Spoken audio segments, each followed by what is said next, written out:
Gaudeamus omnes in Domino,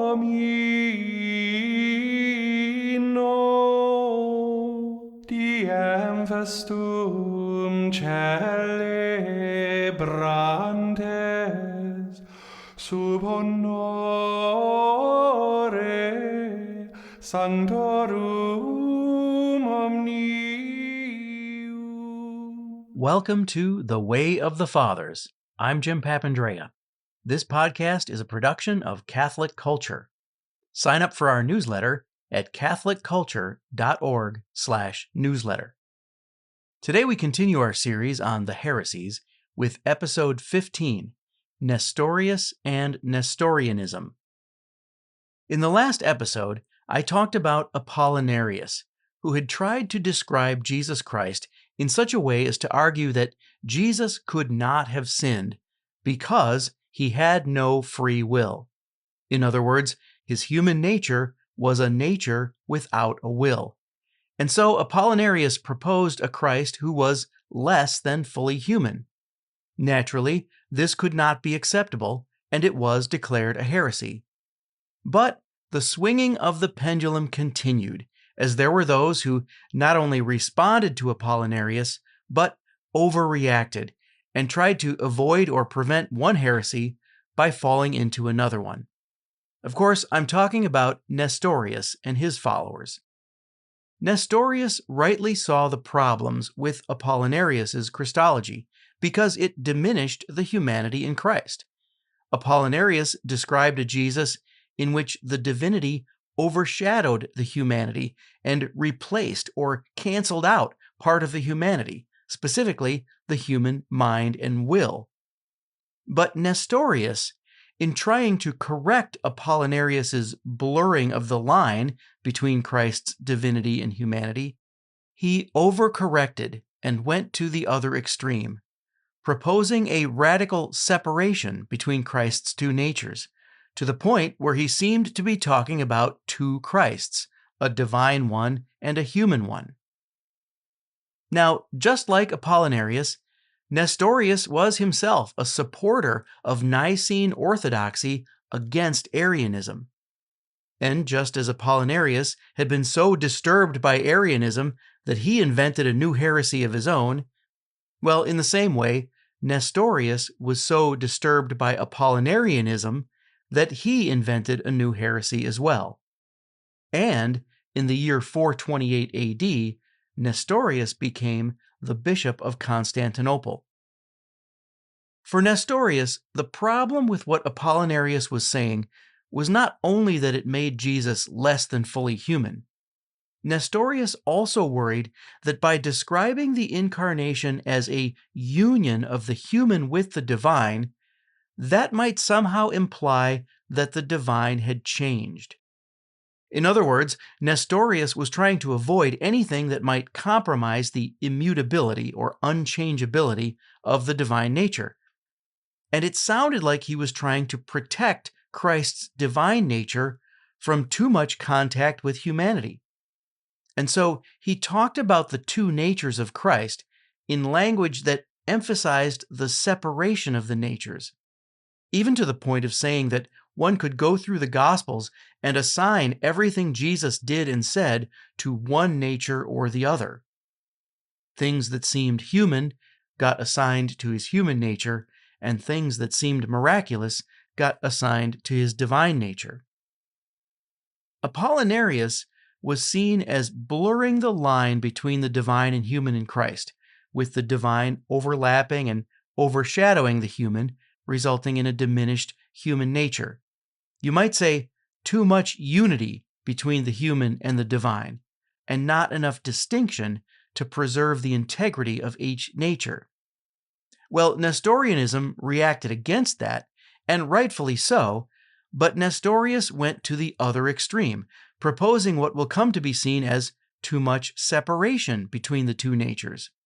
He went beyond distinction to the point of separation, and so he diminished the union of the two natures.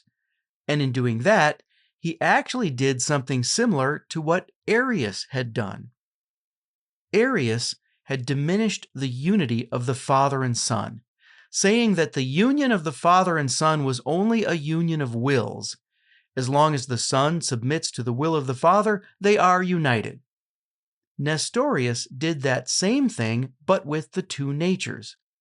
He diminished the unity of the divine and human within the Son, saying that the union of the divine and human was only a union of wills. As long as the human will submits to the divine will, they are united. But in the end, it makes the unity of Christ's very personhood dependent on a cooperation of wills. Well, Nestorius was not an Arian. He did believe in the full divinity of the Son, and he believed in the full humanity of the Son against Apollinarius.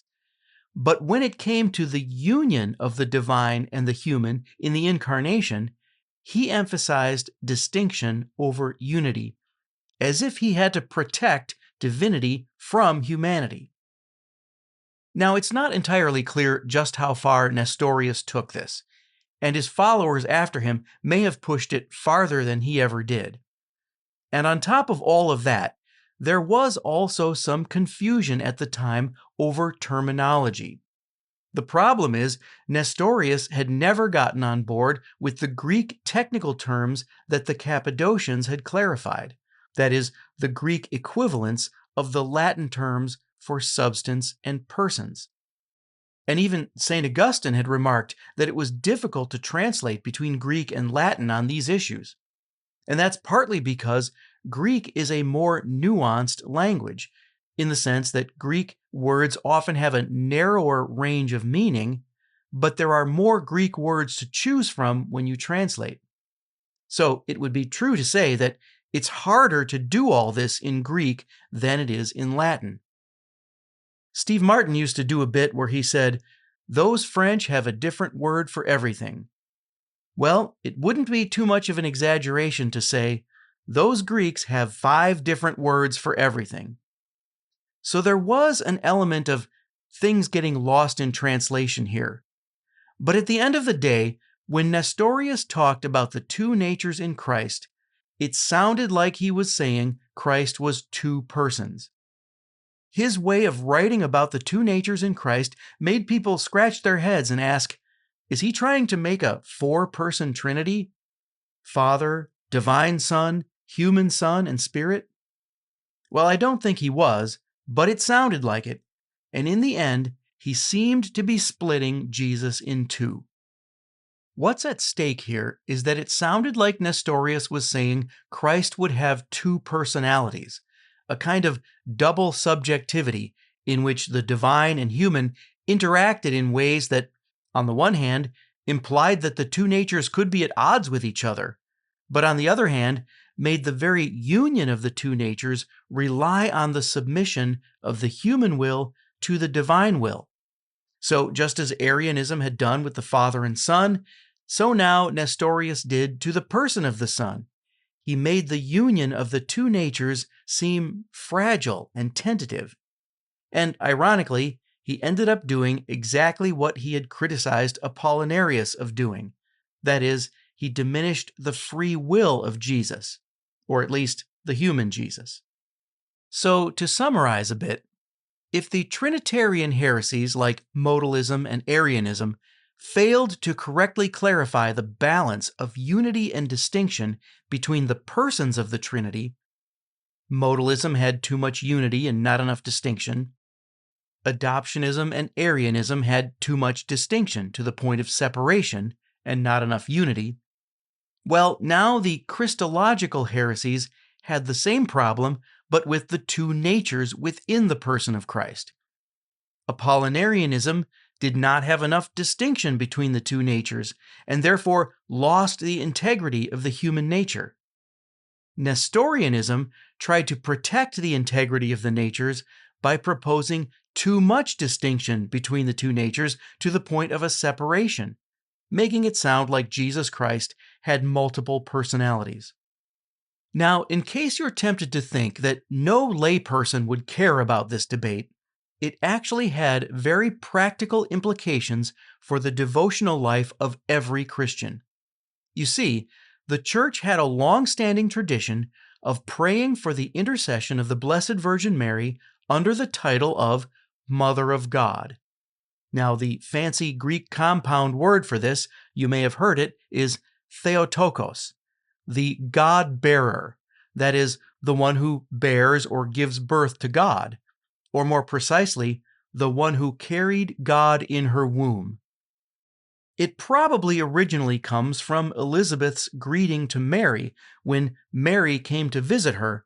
In Luke chapter 1, Elizabeth says to Mary, "Blessed are you among women, and blessed is the fruit of your womb. And how does this happen to me, that the mother of my Lord should come to me?" And we have a written prayer to Mary in which she is called the Mother of God that goes back at least to the middle of the 3rd century. It's called the Sub Tuum Praesidium, which means under your protection. So the tradition of referring to Mary as the Mother of God was already an ancient tradition in the time of Nestorius in the 5th century. And yet, Nestorius, as the Bishop of Constantinople, tried to prevent the faithful from using this title. He suggested an alternate title, Christotokos, the Christ-bearer. And his stated reason for this was that he thought the title Theotokos, Mother of God, sounded like it implied that God had a beginning. But of course, no one really thought that's what it meant. Everyone knew what it means, that Mary is the mother of Jesus' divine nature as well as his human nature.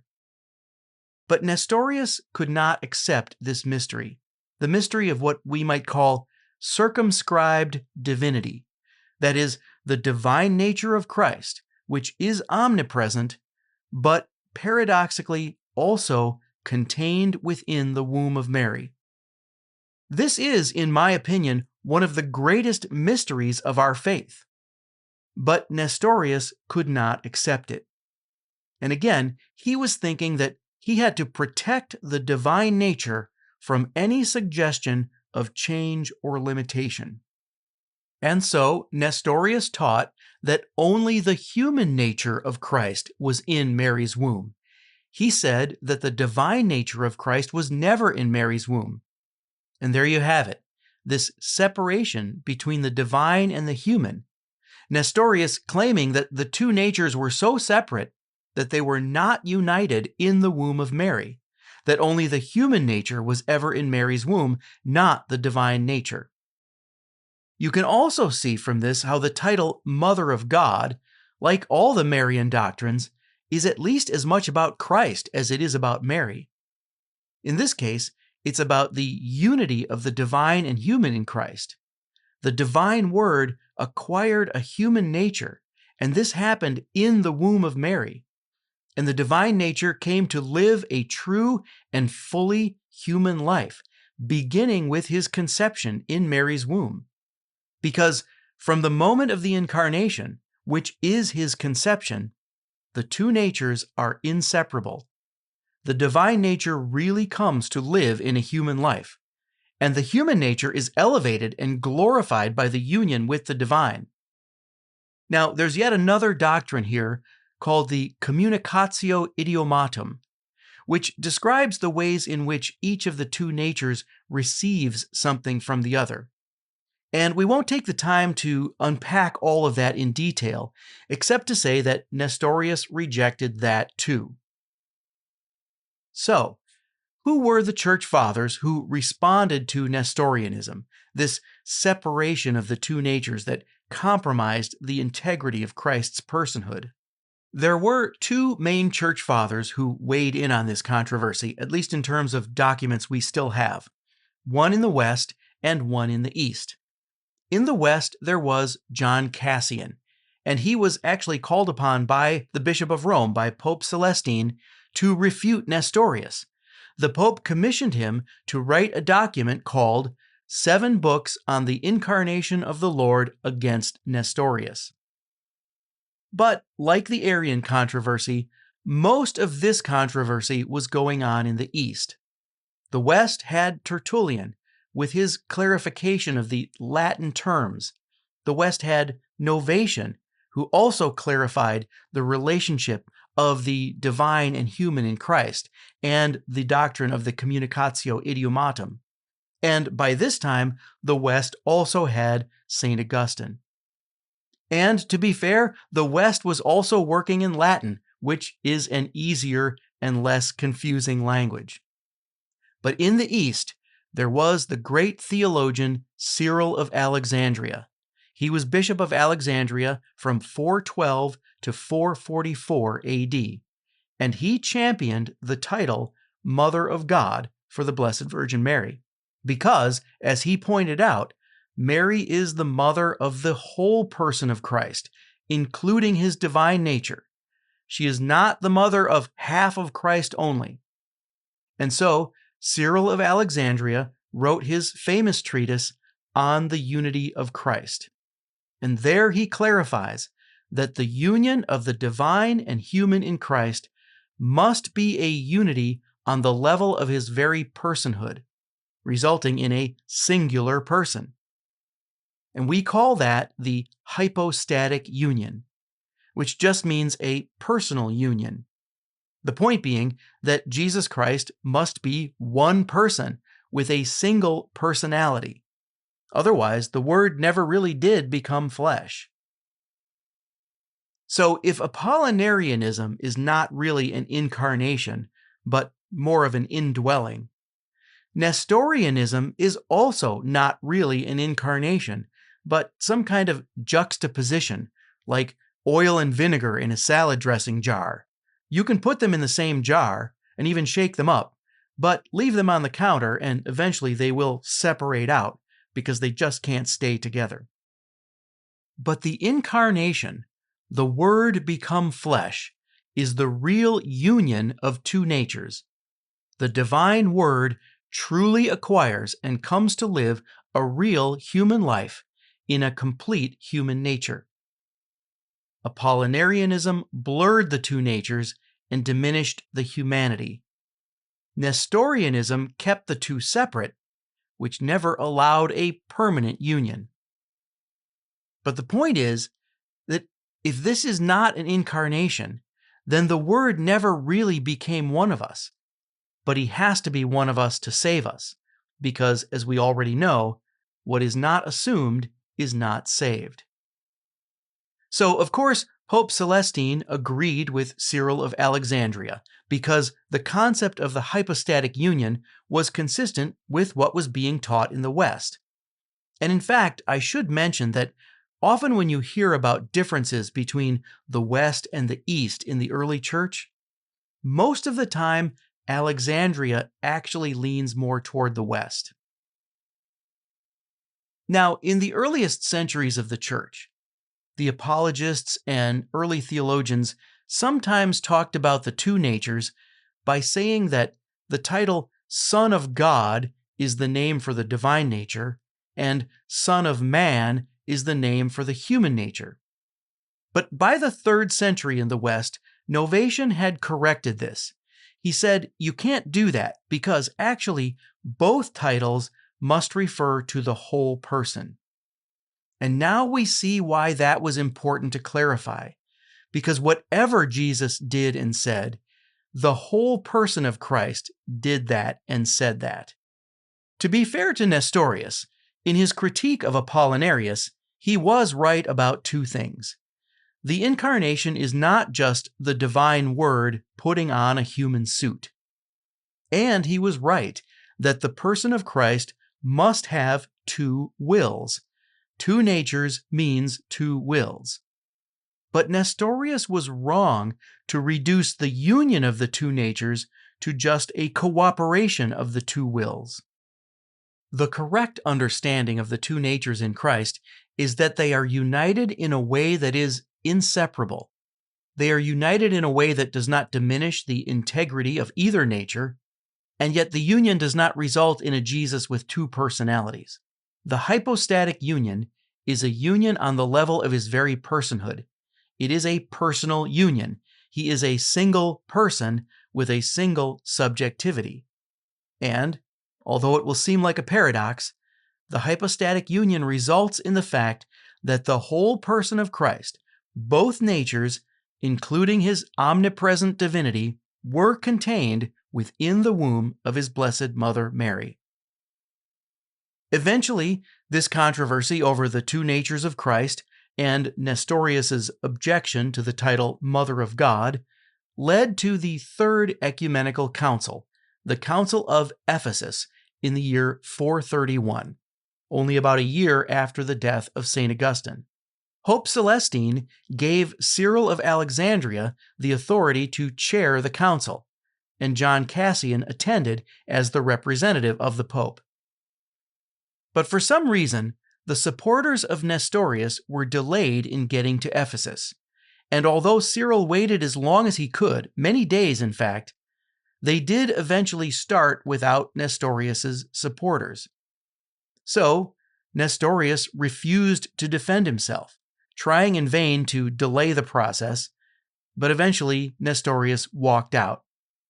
And it may be that in his absence, the charges against him were exaggerated a bit, but when his supporters finally arrived in Ephesus, they had a separate meeting, calling that a council, and they excommunicated Cyril of Alexandria.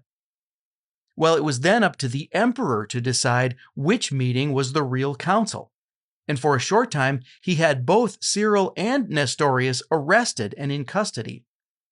But it was obvious that the Pope sided with Cyril, and so he was released, and Nestorius was exiled. The true council of Ephesus reconvened and condemned as heresies both Apollinarianism and Nestorianism. Apollinarianism did not have enough distinction between the natures to maintain the integrity of the human nature with its own will, and Nestorianism did not have enough unity of the two natures to maintain the integrity of the singular personhood of the Son of God. The council affirmed the hypostatic union, that Jesus Christ is one person with two natures and two wills, and it affirmed the title Mother of God for Our Lady. And it was at about this time that the great basilica of Santa Maria Maggiore was built in Rome, St. Mary Major, the largest and greatest church dedicated to Our Lady. So, are there modern versions of Nestorianism? Well, some scholars will make connections with Islam, which came along only about 200 years after the Council of Ephesus. And there are some geographical affinities, since certain areas outside of the Roman Empire did become places of refuge for Nestorians, and those same places would also become predominantly Muslim. But to be honest, I'm not an expert on Islam, so I can't say for sure whether Nestorianism directly influenced Islam. I'll leave that up to others to try to sort that out. But I do think that there are modern Nestorians, not so much as a specific religious group, but rather as a collection of scholars who use, or at least used to use, a methodology known as the quest for the historical Jesus. This was a misguided attempt to separate out from the Gospels the material that was historical from that which supposedly wasn't. And a group of scholars calling themselves the Jesus Seminar actually tried to create a list of the true or historical sayings of Jesus by voting on passages in the Gospels and assigning probabilities to each of them as to whether they thought Jesus actually said and did these things. It is a supremely flawed methodology, but the point is, what makes it Nestorian was the assumption that you could separate the so-called historical Jesus from the so-called Christ of faith, as if those are two different entities. And I've already called this out for having an element of Gnosticism in it, but it's also very Nestorian, in the sense that there is this assumption that there are two Christs. In this case, the human Jesus is the real one, and the divine Christ is somehow a different one, less historically verifiable and accessible only by faith.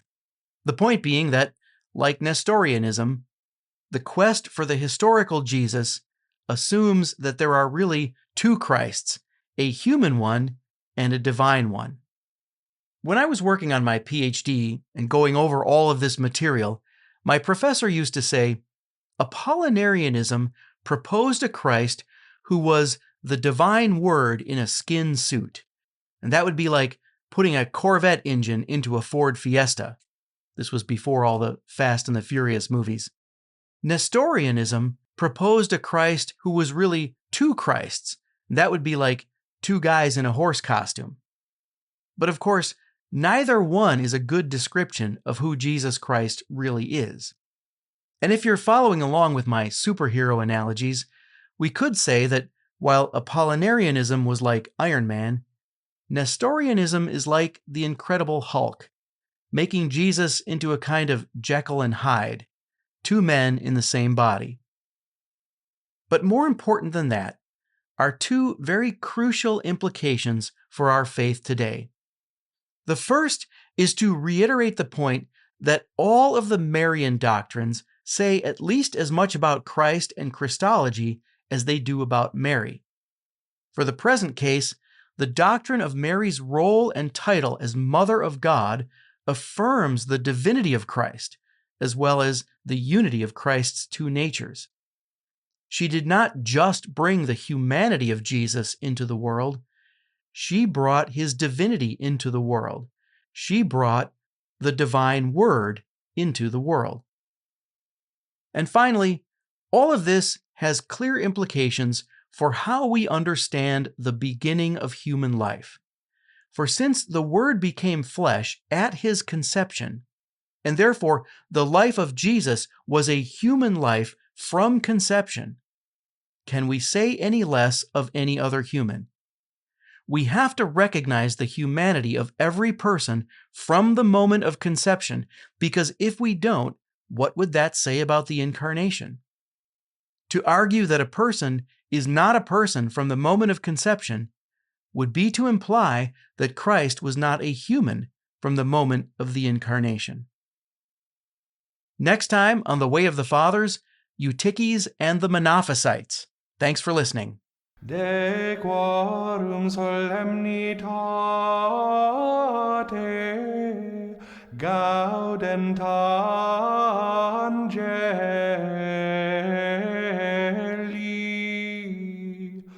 et collaudant